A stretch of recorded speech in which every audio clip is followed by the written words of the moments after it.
Without further ado, I would like to give the floor to Caron, Sethill, and Olga Lempert from the National Library of Israel. Caron and Olga work on the project Gesher Europa, a bridge to Europe, an initiative of the National Library of Israel that connects with people, institutions, and communities in Europe and beyond by creating opportunities for scholars, educators, heritage professionals, and the general public to engage with the National Library and its collections in meaningful ways. It is in this context that this year we will be offered, through a close dialogue with you, the coordinators, a series of teaching materials and educational resources that you will be free to adapt and use to enrich your activities from September onwards. I would like to convey what a great honor is and significant opportunity it is to be able to work with such an important institution with such an impressive archive collections as the National Library of Israel. And in particular with these two people as involved and innovative as Caron, Sethill, and Olga Lempert. In addition, this year, the National Library of Israel also undergoes renewal with the inauguration of a splendid new building, a timely serendipity coinciding with the theme of this year's European Days. Without further ado, Caron, Olga, please, the floor is yours. Thank you very much. Thank you for these very warm words of welcome, and it's wonderful to see everybody. I'm going to start by sharing my screen, and then I will be able to start presenting. But we really have enjoyed seeing the wonderful work that you did with our dialogue exhibition last year and the very creative ways. We just saw some examples from Federico that you took this into the beautiful venues that where you held your European Day events last year. So we were very excited to see that.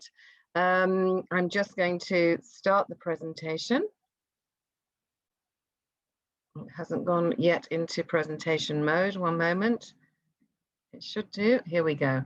All right. I'm assuming most of you have heard the general presentation on the National Library of Israel, so I'm not going to go into a huge amount of detail. As Federico said, a Gesher Europa, a bridge to Europe, is what it says on the tin. It's what we try and do across Europe, working with partners, and the AEPJ are one of the most valuable partners we have for the work in bringing our materials to you and to your audiences in Europe. Our renewal started in 2007. This has been a very intense period, both in the virtual sense, in terms of making our collections accessible to people beyond those that can come into our buildings in Jerusalem, and to find different ways to make these meaningful for audiences and for communities in Europe and beyond.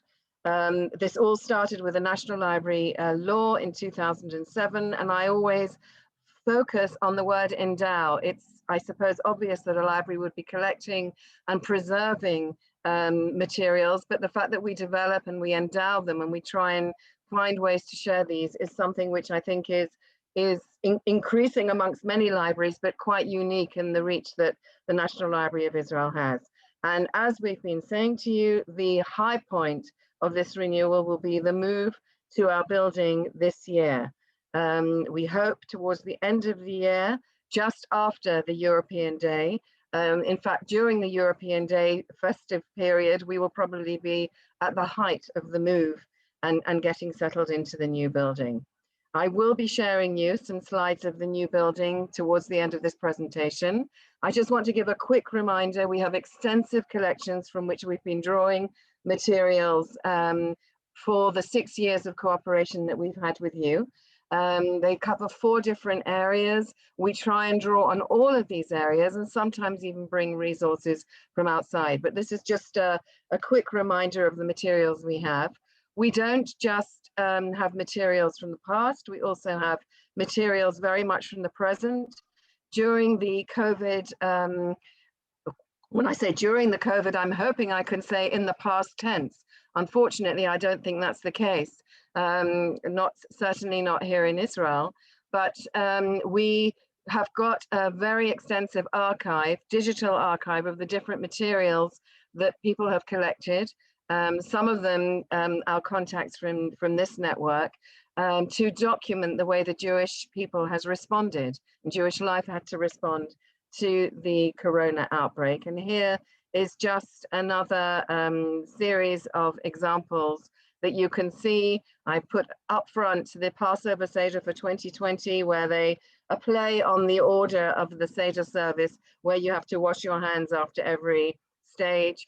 I think we've all integrated, and what's very interesting is that we're no longer seeing so many different materials, because unfortunately we've sort of absorbed dealing with corona as part of our life, and sadly other events, as we're all very aware in Europe, seem to have taken over. In terms of the renewal, I want to say that we are renewing the way we work with the European Day of Jewish Culture this year. Désirée, je suis désolée that there is not going to be one standard set of resources or an exhibition that we'll be sending out around the renewal theme. We want to respond to what you are thinking of doing. And what I'm going to do now is show you some of the resources that we've developed over the last year. And we're not leaving you completely. We want to help you. And after I've done this very brief presentation, then Olga will be able to start talking to you about ways that we can respond to your plans. One of the themes that we've mentioned in the paper is the fact that the Jewish calendar changes, renews itself each year. We start a new cycle, as we know, of the Jewish calendar. It depends when you consider the new year to start. Most of us think around September, and just a few days after the European Day, we'll be celebrating Rosh Hashanah. And we've created some very different resources looking at the Jewish calendar from different perspectives. We've got 3 films with sort of more of a study atmosphere to them for the Chagei Tishrei, for the Jewish New Year, for Yom Kippur and for Sukkot. We've got a more sort of light-hearted, fun look in different languages at our materials relating to Hanukkah. And only today, Olga is much more up on what we're going to be doing for Pesach, because we've been creating the Pesach item today, and we will not be revealing that until that's done. But it should be, we think, very wonderful. So that's sort of the look at the Jewish year and some of the resources that can be found on our website.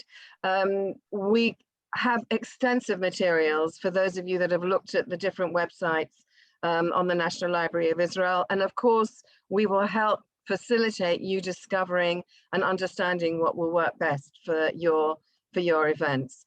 We've just launched a new website for educators, and I'm hoping that by opening this, I'll be able to show it to you. Are you able to see my website with themes? No? Not at the moment. We're seeing your Not at the moment. Okay, I think I might have to, you know what, I'm not going to go back into stop sharing and stop sharing. Let me just see how I can, one moment. Let me just try and get back into the presentation. 1 second, apologies. Can you see the next slide, writing my chapter now? Yes. Right, okay, so I'm going back to this, and we will send you the link to the education tool. Basically, we have created a whole set of resources which are searchable for educators, including under different themes: Israel, the Jewish calendar, various people and characters whose archives we have, or people on whom we have extensive materials, and they are totally available and researchable. We also have different events for people working in education that are online, different types of webinars, and we definitely could consider creating a webinar or a series of events for people who might be working in education materials for the European Day of Jewish Culture. One of the moment, Now I seem to have lost my place again. Sorry. One of the key moments for Jewish life is the becoming an adult, the official milestone of the Bar Bat Mitzvah. And we have created a very special series of activities in 13 stages, taking the young person through various milestones and various ways of looking at this moment in their and this stage in their life. Now, this I actually am going to try and share with you because otherwise it's a little bit meaningless for me to be doing that. I'm going to stop sharing this and then I'm going to try and share again this. Can you see my screen now? Yeah? With the moving items. It's a journey of 13 stages. Good, thank you, whoever said that. And we're looking at ways that the young person can relate to and feel that there is meaning for this stage of their lives. We create them, we encourage them to document the different phases. Let's just go into, say, a little prayer here. Can you see something opening? Yeah, okay, so we have this chapter, Exploring Personal Prayer, which isn't necessarily assuming that all these young kids go to synagogue, but it's looking at what our hopes and dreams are, what our aspirations are, what is our connection to prayer and to belief. Some people will have a stronger belief than others. Here is something from the Nomi Shemer archive, which we have at the library, and her song of prayer during the Yom Kippur, Let It Be. And then there are some older examples of prayer and some feminist examples from a very old Italian Siddur from the 15th century. Prayers as we go through our daily life, etc., etc. And we have activities, and we encourage the young people to go into those and to upload materials that relate to what they're doing for their Bar Bat Mitzvah. And in the end, I'm not going to go into too much more detail. In the end, we encourage them to share an item with us that we hope will go into the collections of the library. Going back to the presentation, here we are.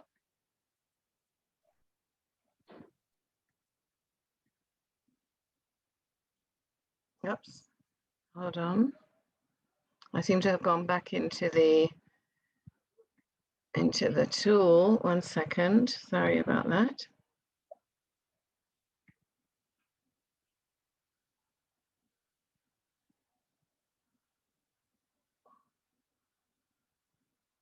Apologies, just going to close this.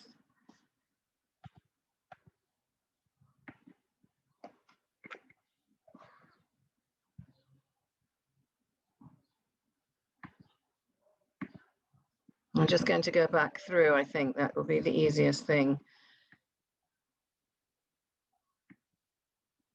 Okay.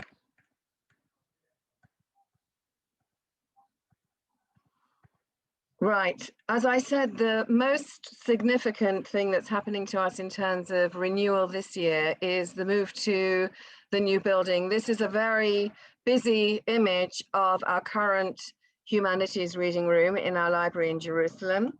And I just want to share with you the huge transformation. Rather than being hidden away almost on the campus of the Hebrew University, we're going to be in a prime location in the center of Jerusalem. And we're very excited and all of us very absorbed into this new event. So here is the architect's impression. And I just want to share with you some updated images so you get a sense of the enormous project that we're undergoing, and hopefully understanding why we maybe not be able to give a separate set of resources this year for the European Day. Here's just a cross section which shows how many floors there are underground. The library is located very near to the Knesset, and the idea is that we do not block the view from the Knesset across Jerusalem. The Knesset is the Israeli parliament. So you can see just a little floor plan here, and here you can see here you can see the Knesset right in the center of this image, and the library, which has actually progressed since this little film was taken. So I just wanted to share that with you. This will be the lobby as you come in, looking into the reading rooms. And here is the reading room. It's a very round, stunning, layered space leading down, they call it like a water well, into the actual stacks of books below ground. And here you'll be able to see actually what it looks like now. You can see how much we have progressed with those little dots, the back wall, which are the motifs that relate to early prehistoric writing. And here I'm just sharing with you our architect's Herzog de Moron, that the top left-hand corner on my screen is a very, very quick sketch that the architect did in their first meeting with the library about drilling down and connecting and the shape of the building. And we can see that this has really been realized in reality. Here's just some more images of that round, well-like space with beautiful staircases leading down to where our rare items and the viewing rooms for the rare items will be. This will be our education center, where there'll be atriums and places for young people to come out. It's important for me to stress that there will be a very much more developed visitor experience than we have in our current building. And of course, it will be adapted for international visitors. Here is our one view of our exhibition space, our auditorium, and here is what the auditorium looks like at the moment. As you can see, there's a lot of work to be done, but we've made enormous progress. Something that I was involved in presenting actually for Jewish Book Week is the Letters of Light. As you can see on the right-hand side, there is a small circular area. That is going to be a site of a stunning sculpture by the very well-recognized Israeli artist Micha Orman. It is in dialogue with the image you can see right at the top on the left, which is the hidden library, the lost library in Bebelplatz in Berlin, the site of the Nazi book burning in 1933. So we've moved that concept and in a way we're the corollary of that book burning by showing where the output of Jewish culture and Jewish writing and Jewish books resides and is alive and being preserved and growing all the time in the center of Jerusalem. So that's the concept of this particular artwork, which is a circular, almost like Stonehenge, in circular display of stones that shadows will reflect the Hebrew alphabet on the ground, which will change with the changing seasons and during the different times of the day with the sunlight. I'm just showing you here the Micha Orman and the actual work in progress, which has progressed and is now up on the library site. And the idea is that there's another underground chamber here where you can see Micha Orman in it, where we have the first letter of the Hebrew, the Arabic, and the English alphabet shining through by the sun, which will also change its position during the day and across the seasons. So I just wanted to end there, and that's giving you some idea of the different things that we have developed over the last year. And we're very curious to hear how you are thinking of approaching the theme of renewal in your activities. And I'm going to hand over to Olga, who will discuss with you how we can help make that a reality and how we can add meaning and our materials to what you are planning to do.